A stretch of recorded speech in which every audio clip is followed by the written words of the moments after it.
Well, good evening. I want to welcome everybody to this February edition of the Jesus Central webinar. I'm Travis Guzzi, the Mission Engagement Facilitator here for the Central Region of the Southeastern District. And tonight we have an interview with Greg Finke with Dwelling 114. Greg, it's good to have you here tonight. Good to be here, Travis. Thanks for the invitation. Oh, absolutely. Absolutely. For all those who are viewing, this is our second Jesus Central webinar. And the purpose of these webinars is to inspire, empower, equip, and resource God's people to connect with and bless their neighbors and community in order to connect people to Jesus. And so we really hope that this is a blessing for you, for those who are viewing. If you are signed in on your computer and you have some questions as we are having this dialogue with Greg tonight, we want to invite you to use the question box, and we'll try to get those as we go. And for sure, we'll leave some time at the end for everybody that if you have a burning question you want to ask Greg, we'll make sure to try to get to that. And then also, if you're viewing on your phone, you can't type any questions, but we do want to let you know that it's wonderful having you with us as well tonight.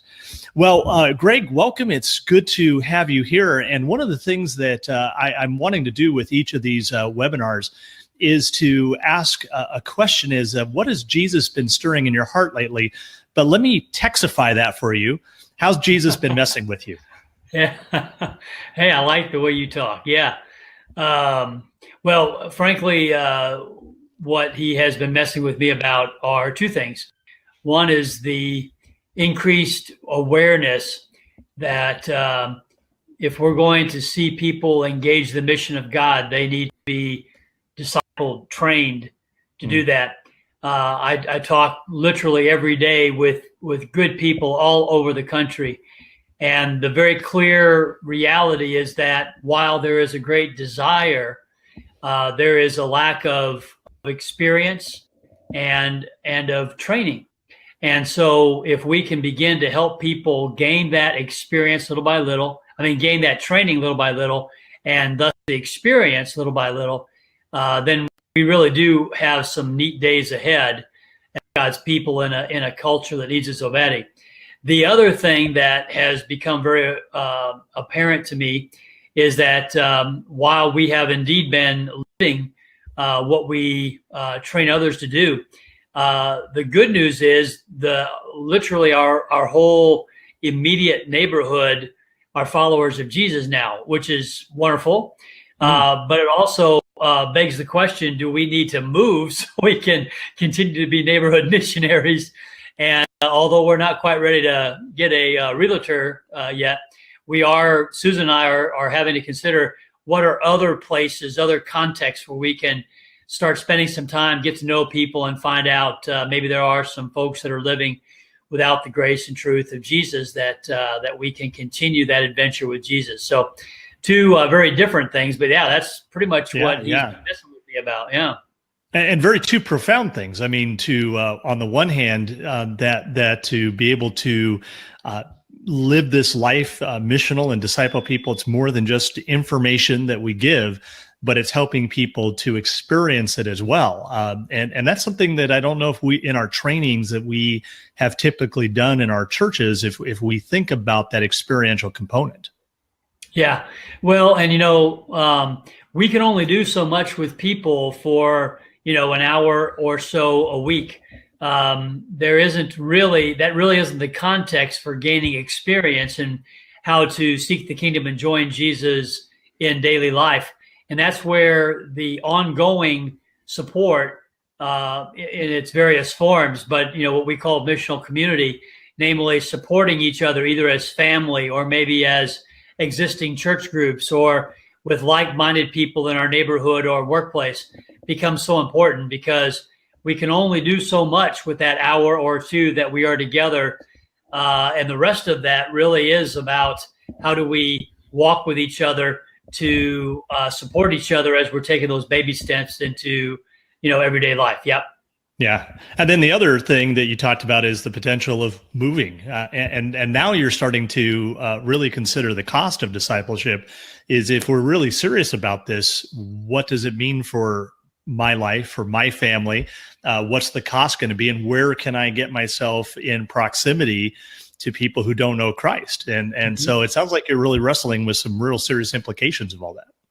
Yeah, absolutely. Yeah. No, that's and that's where we don't make presumptions. We don't act impetuously, but it is something that we are, for the first time in many years, really more earnestly seeking, because previously it was very obvious that all the people that were right around us were not necessarily unbelievers per se, but were really didn't know much about what it meant to have a love relationship with the Father through the Son by the Holy Spirit. And that really has changed a lot in the last few years, which we're very thankful to have been a part of. But yeah, now, it doesn't mean a new location. Does it mean it just so happens our youngest daughter is going off to college this fall? Maybe it means we start hanging out in some different places. So we'll have a little fun letting Jesus show us what's all that about. Awesome. Sounds great. Hey, well, Greg, we've invited you on to talk a little bit and have a conversation on missional communities and what those are. But why don't we get, first of all, for those who may not be as familiar with you and your ministry, what is Dwelling 114, and what's the vision of joining Jesus on his mission? Yeah, well, to put it in a nutshell, Dwelling 114, the name comes from John 1:14. The Word became flesh and made his dwelling among us. And I'm a pastor, trained, ordained, and so by definition, in the at least Lutheran Church Missouri Synod, that means I'm a systematician. And so the reality is that we love to be abstract and conceptual about things like John 1:14, and it was nothing like abstract conceptual. It was God got himself born into a human family, into a small community, into an extended family, into a context. It was messy, it was real, and it was absolutely necessary if there was going to be redemption and restoration. Mm-hmm. And it's just a reminder to all of us, me first and foremost, that if we're going to be joining Jesus on his mission, we can't be thinking about it, discussing it, considering it. We need to actually enter into the lives of real people and be about our Father's business as well. So that's where the name comes from and kind of the rationale. Then what we do as a ministry is we come alongside leaders, but really anybody, but certainly in a church context, we come alongside leaders to help them become more clear and simple about discipling their people, to be able to seek the kingdom and join with what Jesus is already doing in the lives of people around them in a day-to-day context. With that clarity and simplicity, then we are able to help leaders become much more intentional and consistent.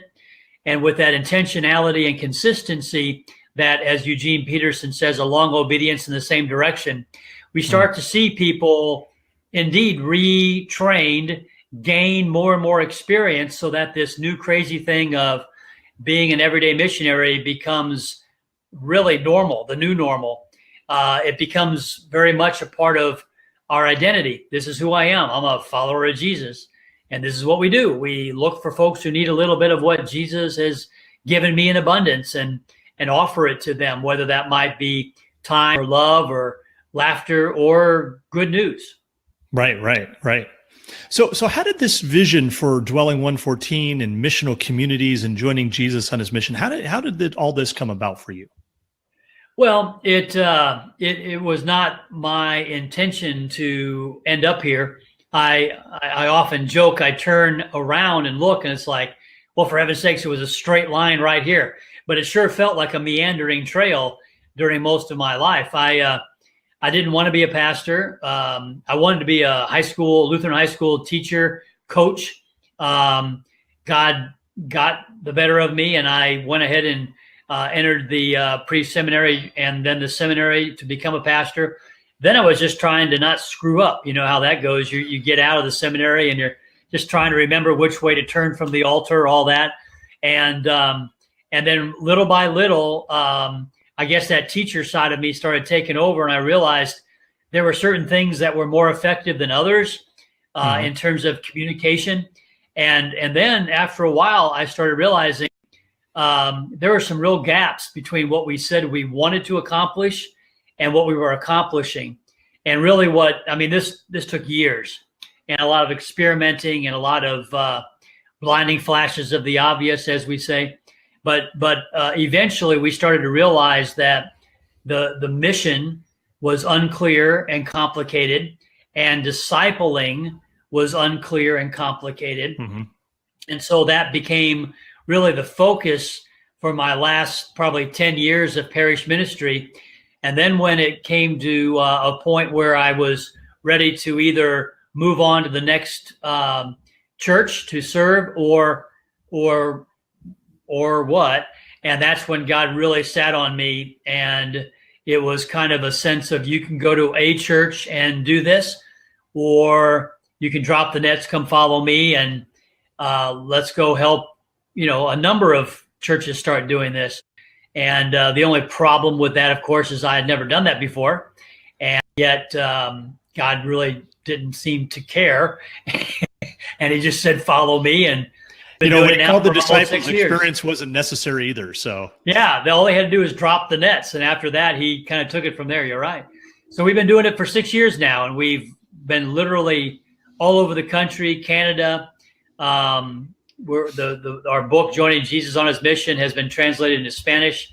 So it's in Mexico, Central America, South America. It's really quite remarkable, only because we never really saw this coming. And yet God, I think that time is now when he is ready to wake up his church, at least in the Western Hemisphere, to the realities of the opportunities we have if we kind of are willing to reconsider what it means to be a part of his church. If it's just going to church on Sunday, well, then that's going to have its own fruit.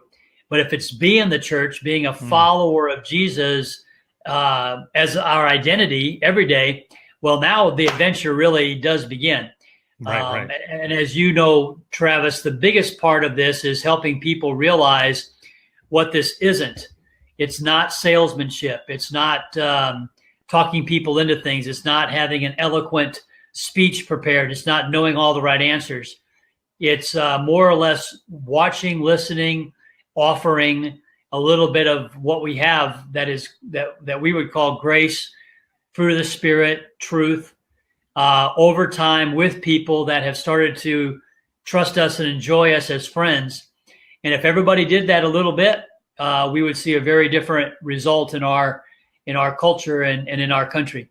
Right. So a lot of your focus is on inviting people to live missionally, and especially around this concept of a missional community. How would you define a missional community, and what does it look like to practically live that out? Yeah. Well, if anybody Googles missional community, you can see there's, literally probably dozens, if not hundreds of tweaks and definitions. Some of them are legitimate. Some of them would be suspect. The way we define it is that all of us, by our vocation, because we're the baptized and we're given a little piece of God's great big world to live in, to work in, to have our family in, to be influential in, that vocation is our mission field. And that if we start to consider, in fact, I am sent out into my daily life, not to ignore people, tolerate people, but to get to know people, namely the ones that are within my reach on a regular basis, that's the mission field. And then the missional community is simply that place that I can come back to. And kind of like Jesus did when he got in the boat and went to the other side, or when he went into the inner room, or went to the Garden of Gethsemane, that quiet place where we can have some reflection and conversation about what the heck just happened. How did those conversations go? What worked? What didn't? What's next? And the missional community then can be our family around the dinner table conversation. It can be a current church group. We have something we encourage called Take 10, which is before the elder meeting or the Bible study or the ladies circle or the youth group. Let's take 10 minutes before we start our usual study or agenda or rehearsal. And let's break into small groups and talk about, so how's it going investing in friendship with people that don't know Jesus? How, what's he showing you? Who's he bringing across your path? What's he asking of you? And then last but not least, the other expression of missional community is getting together with some like-minded people that may not go to my church, but they work in the office with me, or they are in the same neighborhood as me, and getting together and asking, the 5 questions that we have developed. Really, it's just basically, so what's God been doing? What's he been asking of you? And how are you going to respond to that? Particularly in terms of the people in our lives that are living without the grace and truth of Jesus. So the community, it can be family, it can be a church group, it can be neighbors or coworkers, but it's about supporting us to then go out for the rest of our week or month, whatever it might be, and be more intentional about seeking what Jesus is already doing, the people that are already there, noticing, caring, offering a little of ourselves. Otherwise, we tend to go back to normal. We ignore people. We treat them the way they deserve. And then we go to church on Sunday. yeah, exactly. Well, and anytime you have any kind of a transformation of life and self, I always kind of equate it like the settlers going out the Oregon Trail. Unless there's somebody walking along with you and some encouragement and support, either you want to turn back and head back the other direction, or many settlers who just said, okay, this is far enough, and never made it out to the promised land of Oregon. And so it sounds like being able to be with others for that encouragement, that support, that prayer, that processing, and accountability is really, really necessary. Yeah, we like to point to Hebrews 10, 24, 25, which many of us are familiar with. Let us consider how we may spur one another on to love and good works. Let us not give up meeting together. See, that's the key. Let us not give up meeting together like some are in the habit of doing, but let us encourage each other, and all the more as we see the day approaching. And all that's saying is, unless we meet together regularly to encourage and spur each other on, we're going to go back to normal. I mean, especially in North America, 21st century, there's just too many things pulling at our attention. We only have so much energy, and we need a little help from our friends. Like your illustration, which I appreciate very much. I have a little more mundane one. It's basically, how many of us have had the urge to start exercising regularly? And, everybody's like raising their hand. And then it's like, well, thankfully, all we have to do is take a deep breath and the urge passes. And, in other words, we never get from urge to habit. And if I'm going to get there, I need somebody that's going to ring my doorbell, say at 6 a.m. to say, okay, Greg, let's go do what we said we're going to go do. And then I go from urge to exercise and eventually to habit. And we need the same thing in terms of being not just aspirational followers of Jesus, not just worshipers of Jesus on Sunday or during our quiet time, but followers of Jesus in real time, real life with real people. And that, frankly, is a lot more interesting than simply going to church on Sunday and then see you next week. Yeah. It's not either or, but boy, like I jokingly tell people, we tend to go, well, I get baptized and then we kind of run out the clock until we die and go to heaven, and then weekly we get together and remind each other, how are we going to get to heaven? Okay, we're still good. Let's go back and see you next week. It's not just that we've been saved, but we've been saved for a purpose. That's right. Absolutely. Yeah, excellent. And then identifying what that purpose is in terms of a very doable, within reach, so that people aren't thinking, oh, I got to be Pastor Guzzi in my neighborhood. Well, even Pastor Guzzi can't be Pastor Guzzi in his neighborhood. He can be Pastor Guzzi in the church, but in the neighborhood, he better be Travis. That's right. People I say pastor, and those conversations get shut down real quick. Well, you're too much fun to be a typical pastor anyway. Hey, Greg, a question for you. We've had a little conversation about this. The vision that we have here in the Southeastern District, we call it iNeighborhood, and it's just about helping God's people to be everyday missionaries, to connect with their neighbors in order to connect them with Jesus. How do you see missional communities being a complement and a support to that vision that we're seeking to inspire and equip God's people here to live out in the Southeastern District? No, that's great. John Denninger is a friend of mine. Brent Smith, I know he's been called to a different part of the kingdom, but we still love him and forgive him. But yeah. I suppose that's a little raw still, but yeah, no, good men, and the other staff people that were a part of that, men and women alike.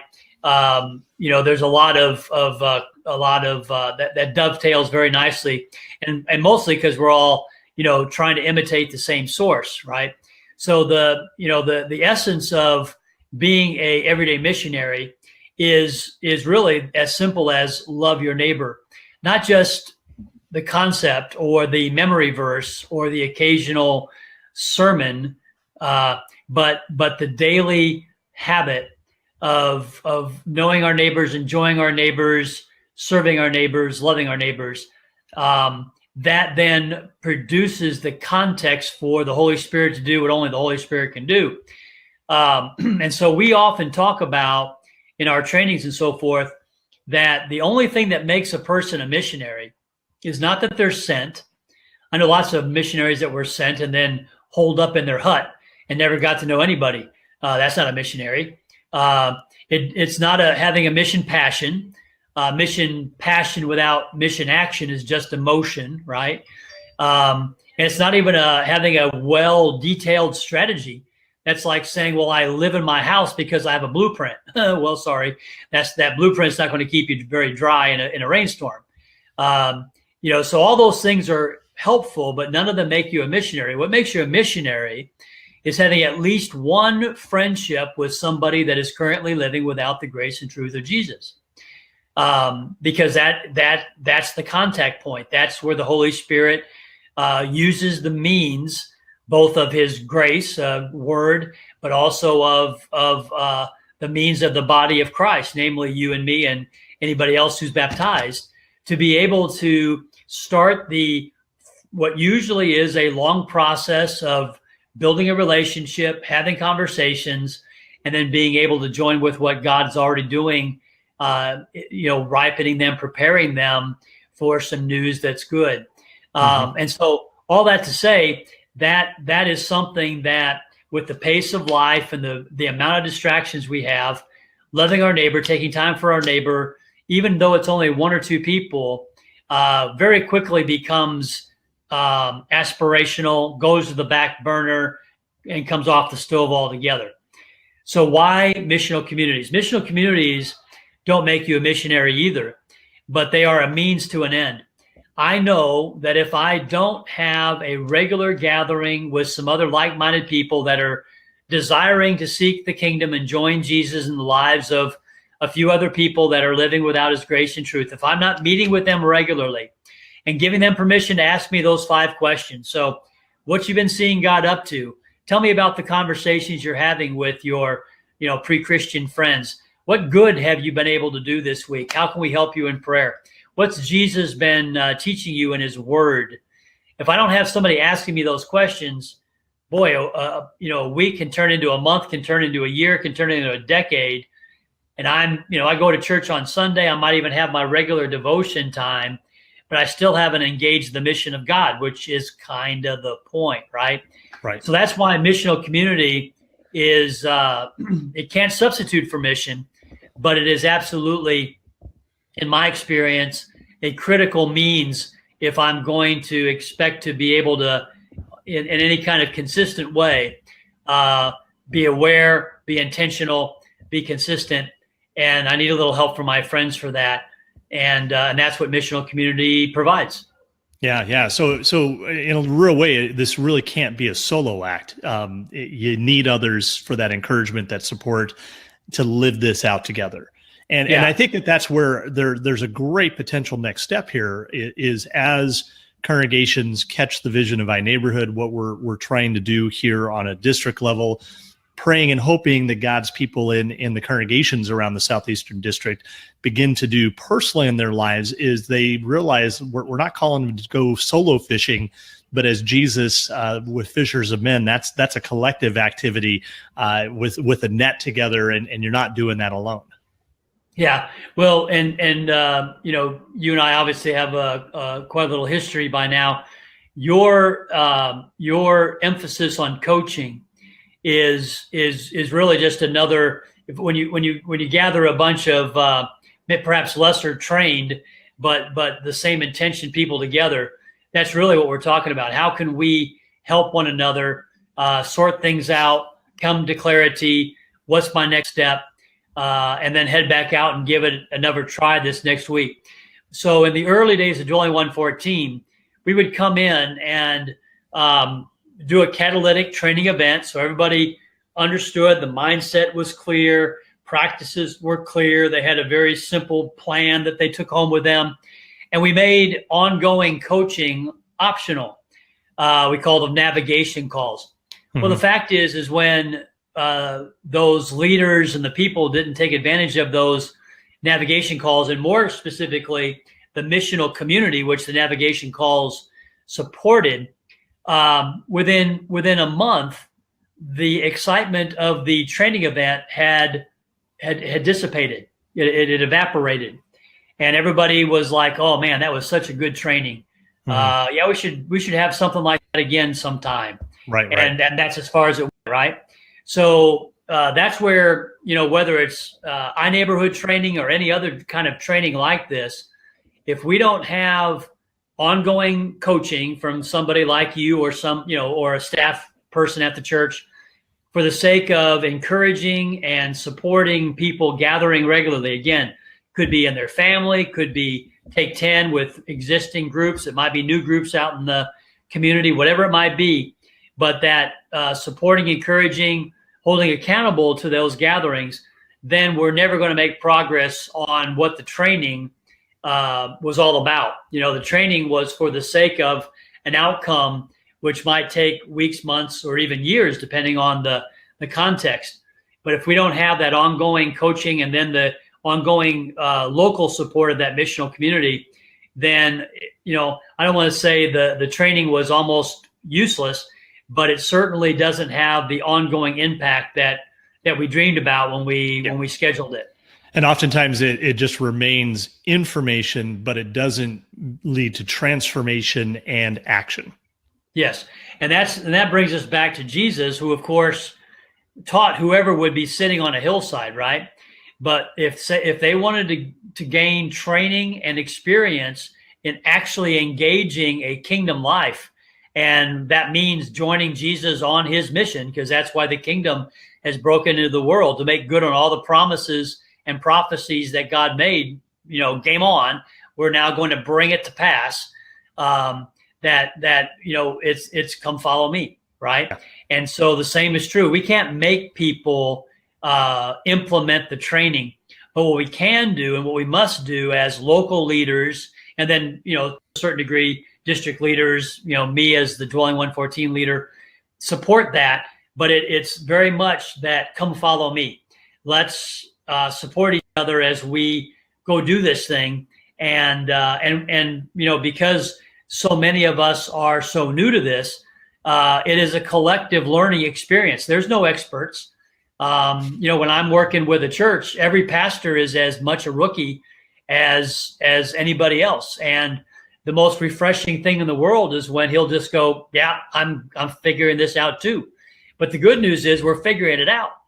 And in about, you know, a year, you're going to have all kinds of stories, right? You won't be rookies anymore. I'm working with a school in Iowa, and just called into their staff meeting yesterday. And they are, you know, they got this kind of awkward thing where they're trying to disciple their kids to be followers of Jesus when they leave the Christian day school. And yet they're still figuring out how to do that because they've never done it before. Yeah, and it's like, hey, it's the first year. it feels a little awkward, but you're making progress. You're gaining insight. And as long as you keep talking together and keep track of best practices and what works, then you'll be able to start replicating that year by year. And then that becomes the new normal. Now it's a new normal for us to disciple kids in our Christian day schools to be followers of Jesus and not just get good grades on their religion tests. Right. Awesome. So Greg, let me ask this question for you. We have a lot of measures of success in the church. Usually it's how many people are in the pews, how much money is in the offering plate, how many people are in Sunday school. What does success, the metrics of success, look like to this approach of missional living? Yeah, well, that's another great question. And, certainly there's a word of wisdom here that, especially from a congregational leadership standpoint, we can't just we can't just stop using metrics we've used for 100 years. And the reason for that is because that disorients people. For 100 years, we've been talking about how many people are in church, how many new members do we have, how many people did we lose, how many baptisms did we have, how many dollars do we have in the plate. And if we just stop that, like that's no longer important, well, that may be sending a message, but it's also sending some other messages. And one that's unintended is we were doing it wrong all this time, which of course brings up its own sense of anxiety and maybe resentment. The other is, how do I know if we're actually accomplishing what we say we are here to accomplish? So I always advocate not doing away with the old metrics, but rather introducing a few sustainable additional metrics. And then in due time, if those begin to really permeate the thinking and the culture and the values of the congregation, well, then you can stop emphasizing certain metrics that you used to maybe even idolize. But what are those metrics? Well, certainly on an individual level, I mean, not collecting like we collect attendance cards or offerings, but on the individual level, we really advocate that individuals do count. How many conversations they're having with, what we call pre-Christian people living without the grace and truth of Jesus currently. In other words, if we're not investing in those relationships, then it doesn't, we benefit from going to church and studying the Bible and having our quiet time. But in terms of mission effectiveness, it really is about how are we doing in our relationship with, or building a relationship with a few of those people. Now, from a collective standpoint, congregationally, that is an unsustainable metric. You'd have to hire a whole staff of administrators just to harvest that data. So what we advocate are two main metrics that are both easy to harvest and also somewhat objective. So a subjective metric is how many stories are you hearing being told when you're doing Take 10, or as you walk through the fellowship center with the coffee and the donuts, or as the elders are getting together before they start the meeting. How are those?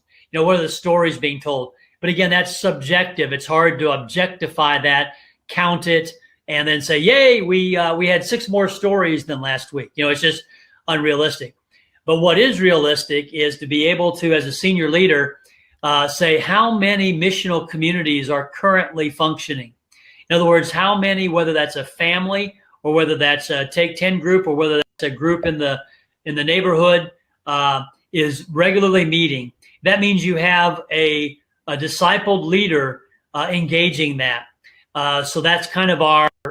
We don't really. You can try to keep track of who's in the group, and that's a worthy goal. But that's also kind of like herding cats, right? So if we want to, it's like how many missional communities and how many missional community leaders do we have, and then we can be in contact with them. How's it going? Who's coming? The other thing is that we really value proximity, and so if we're looking at a congregational mapping of where our people live, then we can start to over time disciple people to be in relational contact with all the different members that live nearby, who may or may not be active in the worshiping community, but really start to cut our people loose to connect in the neighborhoods or in that part of town or that part of the county, depending on your population density. But to really start connecting relationally, even if they're not participating at church, they might be willing to come to a barbecue or to somebody's birthday party or a beginning of the summer party to connect people relationally that are members of the same church. All that to say, by having trained people, both connecting with the willing and ready who do want to be discipled and relationally connecting with other people that are somewhere, there may be members, but they're down the spectrum of participation. We now have a very workable, sustainable model for congregational life. So that would be one metric. How many missional communities and missional community leaders? Then the other metric is how many new missional community leaders are currently being discipled by our senior leaders. So they're the ones in the pipeline. So we can kind of begin to predict how many new groups can be started because of we know how many people are being discipled to that end at this point. Those are two. You don't need a whole bunch of administrative people to figure that out, a whole bunch of volunteers. It's sustainable, it's objective, right, and it's also predictive of growth or lack thereof. If we don't have anybody being discipled as a new missional community leader, well, guess what? We're going to probably not see much missional growth over the next 6 months to the year. Sounds good. Sounds good. So you've kind of talked about what this means, looking at those metrics for an individual believer, somebody sitting on a pew on a Sunday morning, what it begins to look like for congregations. We had a question from Sam, who's participating. He asked, how do you foster an ongoing culture of joining Jesus? Good. So that there's some stickiness to this within a ministry. So it doesn't just become a one-off program, but it really becomes part of the culture and the heartbeat of a ministry. Yeah. Well, the only way that we see cultural change is through experiential change. Pastors, church workers can talk until they're blue in the face, but if experience doesn't change, then everybody is essentially encouraged to just kind of ride out this latest storm of pastoral enthusiasm, and everything goes back to normal, right?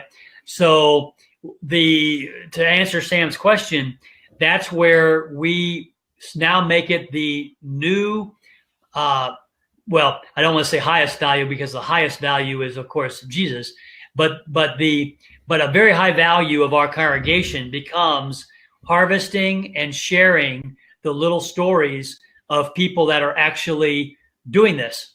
And then inviting every week, two things. First, at the end of our messaging or teaching, if it's a class, give everybody about 30 seconds to answer this question. As a result of what we've heard from God's word today, what's one thing I believe he's giving me to believe or do in this coming week? What that does is it takes people out of the passive role. Well, that was very interesting. Thank you very much. See you next week. To, God just told me something, and now I need to go and do something with it as a follower of Jesus. So that's one thing. Then secondly, the second thing is then when we come back together is, again, give people a little bit of time, take 10, to share what happened when they were off doing that last week. And by those two simple things, not so much in the worship service on Sunday, but in many of our classes and so forth, that begins to help people both to hear it and go, okay, I heard some stories, I can do that, or I could do that.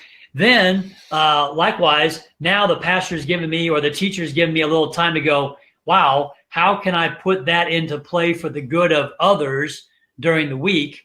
And now I've also been given a little time at the end or at the beginning of next week to tell the story, or at least hear the stories of what happened out there. Right, and all of this literally takes 15 minutes.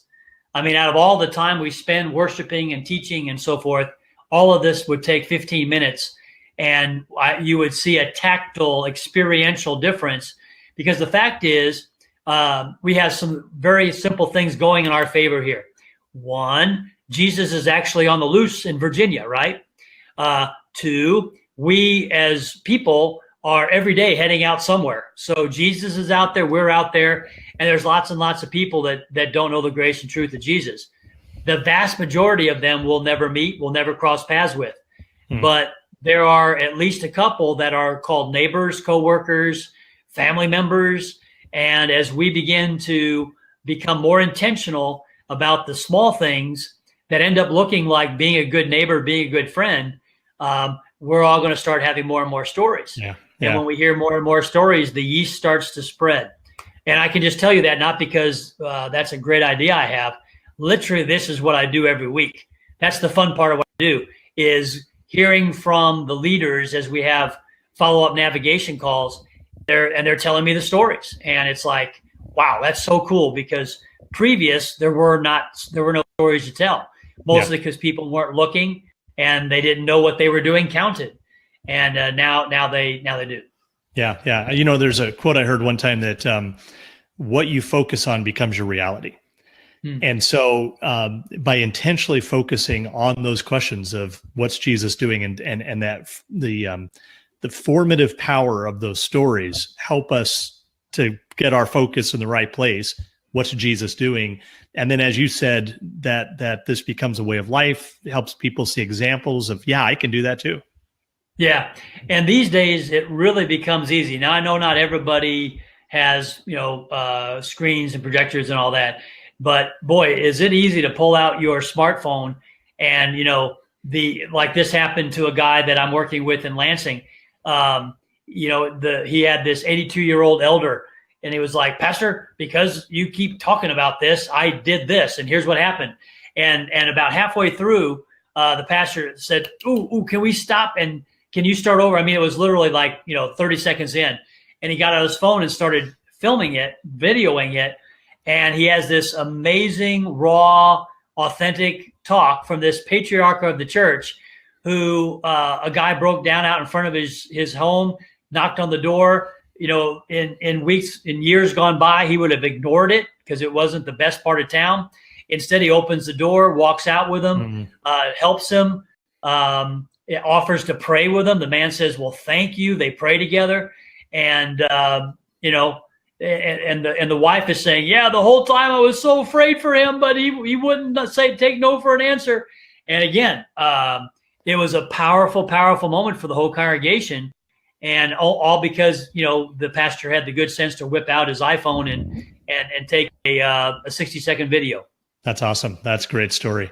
Hey, speaking of stories, maybe for those who are viewing, what's a story or two that you can tell? I know you like to tell stories. I want to keep you a little short just for time. But what's maybe a story you could tell of where the vision of joining Jesus is really being lived out, and there's some cool things of seeing what Jesus is doing in and through that? Yeah, well, there's some big stories, but the big stories are really a result of individuals engaging in what ends up being a lot of little baby stories. The baby stories add up, and then you got a big story, right? And so I'm not ducking your question. I'll tell you a big story here in a second, but it begins though with the little stories. And if all we tell are the big stories, then everybody's like, oh, that is so cool, and I could never do that, right? And so the little stories are really the most valuable because that gets people off the bench. So the story I'll quickly tell you, this is a couple that themselves was far from God. We got to know them, discipled them. They were part of one of our missional communities, and rough around the edges, lived in a rougher part of town. But they didn't know any of their neighbors. And the very first thing they did was they got to know them. They went over, introduced themselves. They had lived there, 2-3 years. Everybody kind of successfully ignored each other. Then they had some incidental conversations that were, because they now knew each other's names, it was a little more easy to wave and have a little bit of even just chit chat. Well, then it was maybe a month later, they invited him over for burgers. And after that, it was probably every 4 to 6 weeks, they got together, 2 or 3 different houses that were around, very low key, very low risk conversation, sometimes kind of rough because, people, they weren't living with the grace and truth of Jesus. And all of a sudden, about after I think it was maybe 8 or 9 months, this one single dad had kind of an epiphany, and he started talking to him about things of faith. He saw them going off to church every Sunday. Well, he ended up having his 3 children all baptized, and he himself was baptized, all because of somebody going over and saying, "Hi, my name is Jason," and eventually saying, "Hey, we're having burgers. You want us to throw in a couple extra?" And you can't manufacture that. You can't know that's what's going to happen. All we can do is love our neighbor, and let's see what Jesus does as a result. And sometimes, 9 months sounds like a long time. That's really pretty dang fast. Sometimes people can invest in neighbors for a number of years, and the conversations build up over time. I think Travis, this last Easter, for about 5 years now have been having sunrise Easter gatherings in our cul-de-sac. And now we have well over 100 people gathering. And this last Easter, we had 7 people baptized. It was just, but I often will show the slide of the baptism and go, how in the world do you have 7 neighbors get baptized? And then I show them the slide of our very first neighborhood barbecue several years ago. And it's like, you get here because you invest in people on that front side where you don't have any guarantees, you don't have any clarity of where this might go. All you have is Jesus saying, "Hey, Greg, Susan, I want you to love these people." Why? Well, because they're your neighbors, and that's why I put you here. Yep. Yes, sir. Yep. Right. Oh, thank you for sharing that story. And it's before you ever run, you got to take that first step. And it's kind of, I think of what's the movie? What About Bob? It's baby steps. It's the small things that then we watch Jesus do his thing. Well, and Travis, this is at the risk of answering a question you haven't asked. This has been very helpful the last year or so. I've been using this a lot with groups, and people oftentimes this all sounds good, but they're still a little overwhelmed by their perceived notion of how many people in their community. Some of your people live in urban areas, and literally hundreds of thousands of people living without the grace and truth of Jesus, or it can seem that way. And so what we've been encouraging is doing what we call mission math. There are currently 7.2 billion people on the face of the earth. We know that roughly 2.2 billion of them are baptized. That means there's still 5 billion unbaptized people, which sounds like a lot. But if you then ask the question, how many unbaptized people are there for every baptized person on the face of the earth, you do the math and it ends up being slightly more than 2 people each. And if we can go, well, for heaven's sakes, if every Christian just started to get to know and invest in 2 people, 2 people living without the grace and truth of Jesus, we could have this puppy licked in about, a year. And then somebody will always say, well, what about all those baptized people that walked away? And I'm like, well, first of all, God's kind of tenacious about his covenant promises, so never count anybody out. But let's just say half of the 2.2 billion people walked away. How many, now what? Well, now besides the 2 people, now just, reach out to one of those baptized but walked away people. So now you're up to 3. And again, I'm not trying to be a mathematician here, but what it is saying is, if we each as individuals would focus on 1 or 2 people over the next year, we would make great strides for the mission of God in our local community, much more so than us having, 12 months worth of 5-year strategic planning meetings where I still don't know any unbaptized neighbors. Yeah, absolutely. Hey, for our participants who are signed on the computer, if you've got a question for Greg, want to encourage you to type those in the chat box. There's one main question I want to get to in a second. But before I do, I want to quickly ask one question. For those who are participating here today, maybe they're a pastor of a congregation, one of God's priesthood of all believers, part of a congregation. What could you encourage them? It could be a first step in joining Jesus on the mission. What's something easy they could do just to get that first baby step going? Are you talking to me? Yeah. Oh, okay. I thought maybe you were asking that of the webinar audience. Yeah. What we would do is take people through a very simple exercise, and that would be simply write down, first of all, what are all the quote unquote neighborhoods that they already inhabit. In other words, what's the network of relationships that they already come in and out of regularly? Workplace, literally where you live. If you have kids, the school or the teams or the clubs that they're in. Maybe you volunteer. Maybe you are part of a Y or a Rotary Club or something. What are those different things? And then ask people to identify in each of those circles who might be somebody that you suspect you don't know, maybe you do know, is living without the grace and truth of Jesus. Right. And then don't say, okay, well now I've got 15 people. No, out of all those, who's one person that you think you might be able to go and get to know a little bit better? And then you just say, now, over the next month, how will you create a little time, a little space to get to know them a little better? It might be if they're at work, maybe you take them out for a cup of coffee or have lunch with them, but some little step. If you got a neighbor that you haven't met, but you got neighbors that you got 4 neighbors around you, and you've never met any of them. Well, how can you go and introduce yourself sometime in the next month? All these little things sound like baby steps, and they are, but until you breach that gap of anonymity, there's not much that God can do with us, right?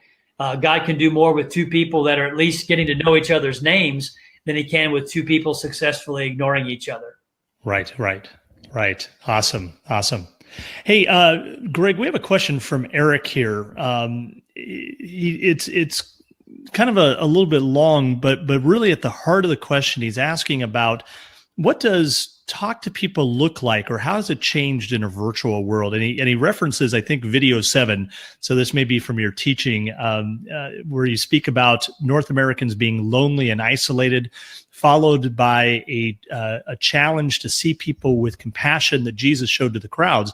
What might be a way to earn a talk with people conversation on social media?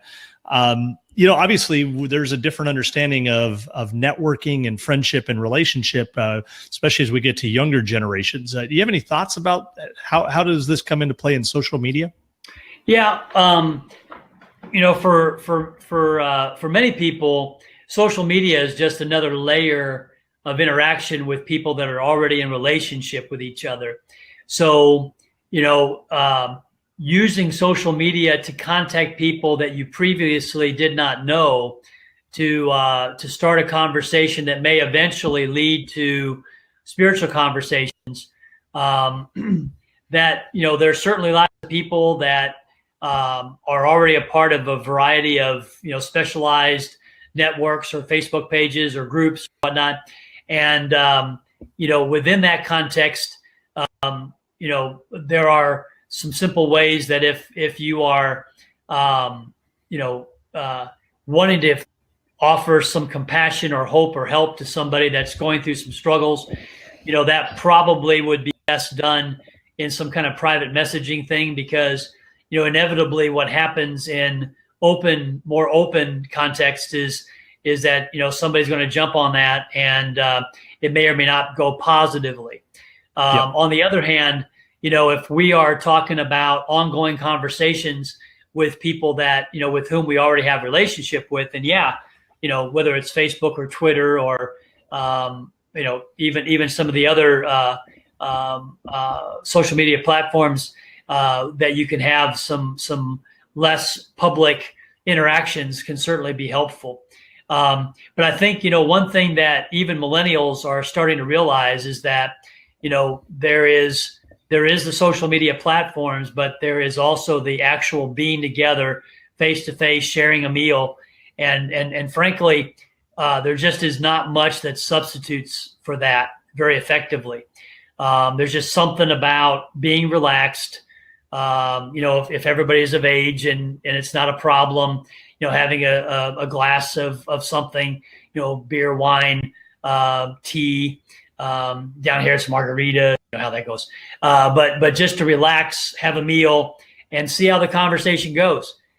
It's much more effective and more natural than social media. That's not to say social media can't be a tool in this, but I would really encourage you to do a both and. Continue to engage conversations as they come, but really, again, not to invite them into your home necessarily off the get-go, but invite somebody, to have a conversation in the driveway, a happy hour, a bonfire, s'mores, a cookout, something that keeps everybody out of the house. But then when you start that interaction a little bit, to then be able to go, well, here's maybe a person of peace that we can maybe take the next step now, and maybe we can have them in the house for a meal or a dessert or games or something like that. Yeah. So it's really important to get to that point where you share life, share a meal, share a beer or a glass of wine together. And in the midst of that, then to build that, see where Jesus takes those opportunities. Yeah. And then social media becomes a great additional layer. Now, again, we've trained thousands of people. So we've met and had conversations with lots of dear people that really relationally wired the idea of being face to face with a group of people is really kind of a deal breaker. And in those cases, when they ask, is it okay for me to kind of see my social network, my social media platform people as my neighborhood? Well, the answer is of course. I'd much rather see what you can do with Jesus in that context than not do anything at all. But I am saying too, on the other hand, there is something about that. So for instance, we got to know some people, they became good friends. And then he took an overseas job. Well, we were able to continue the conversation because, we had Facebook. So there you go.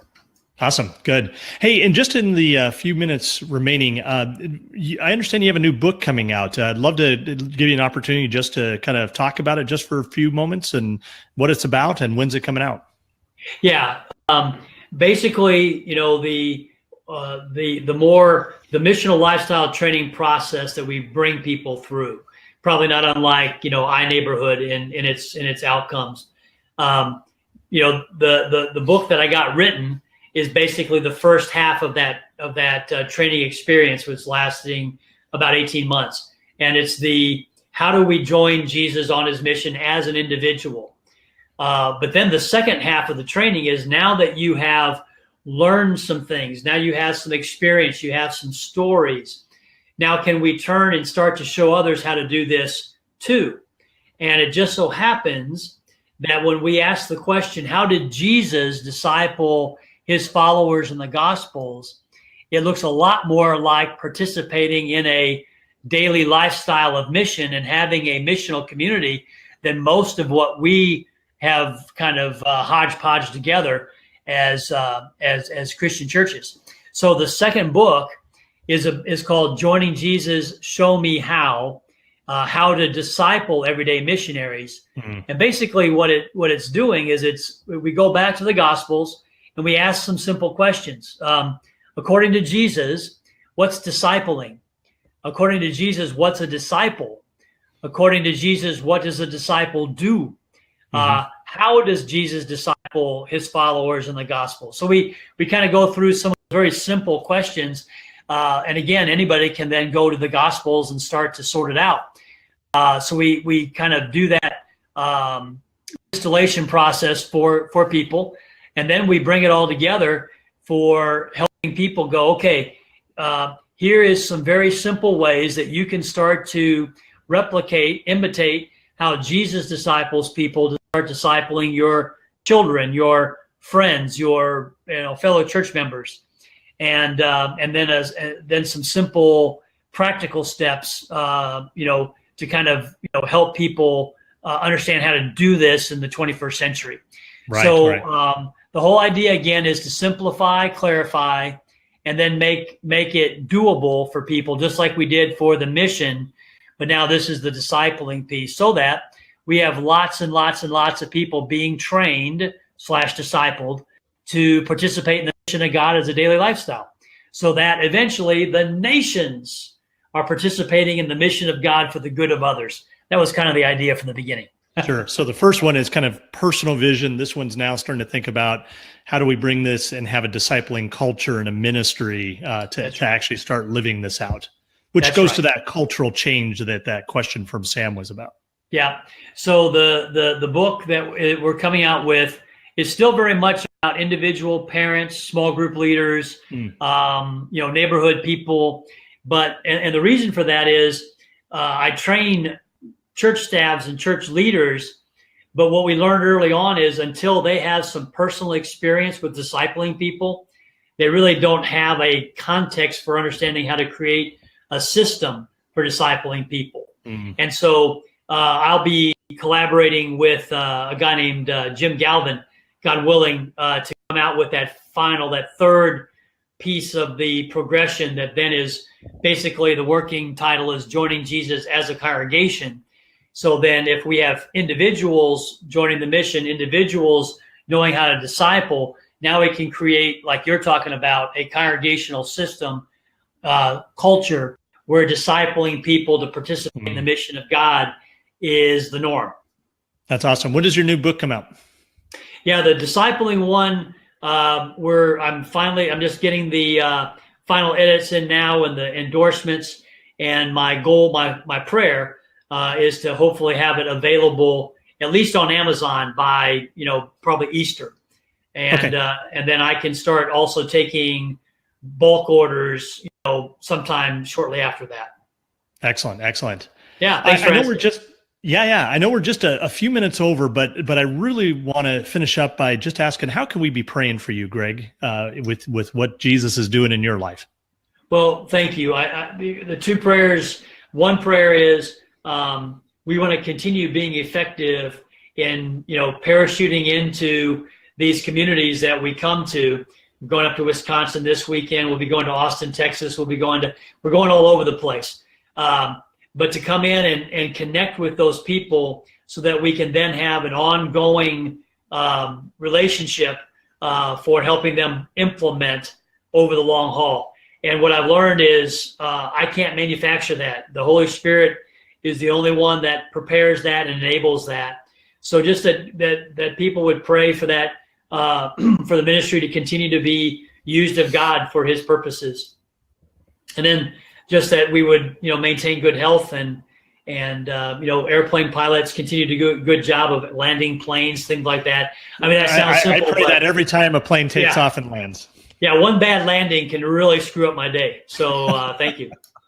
Absolutely. Well, let's close in a word of prayer. Father God, I just want to thank you for Greg, for his the vision you've given him, the passion, where you've been leading him, and moving beyond talking about discipleship and reaching people, but living this and equipping and empowering others to do the same. I just pray for these upcoming events in Austin and up in Wisconsin, for all the congregations that he works with, for God's people, that is not just an equipping and empowering of them, but coming along and helping create these discipleship cultures within this ministry where it becomes an ongoing part of their vision and life and equipping and empowering processes for their people, not just to go to church, but to be the church, to be the priesthood of all believers, to declare the excellencies of you who have called us out of darkness into your marvelous light, and to share that light in all of our callings of life.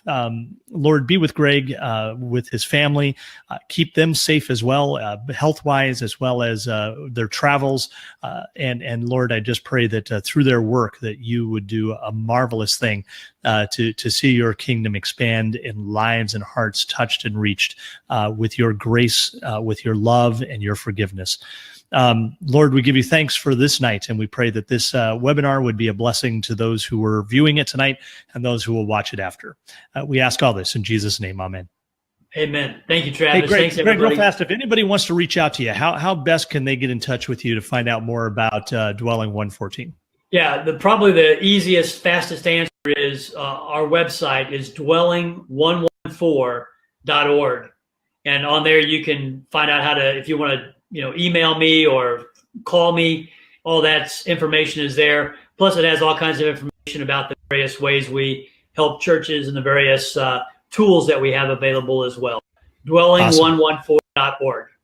Thank you. Greg, thank you for being with us tonight. Everybody who participated, it's wonderful that you could take an evening out on a Thursday night and join us for this live webinar. We hope and pray it was a blessing to you. If you've got some questions for me as you're looking with your ministry or just personally in your life, feel free to reach out to me at tguzzi@sc.lcms.org. That's tguzzi@sc.lcms.org. And as always, let's remember to keep Jesus central. God blessings, everybody. Amen. Thank you, Travis.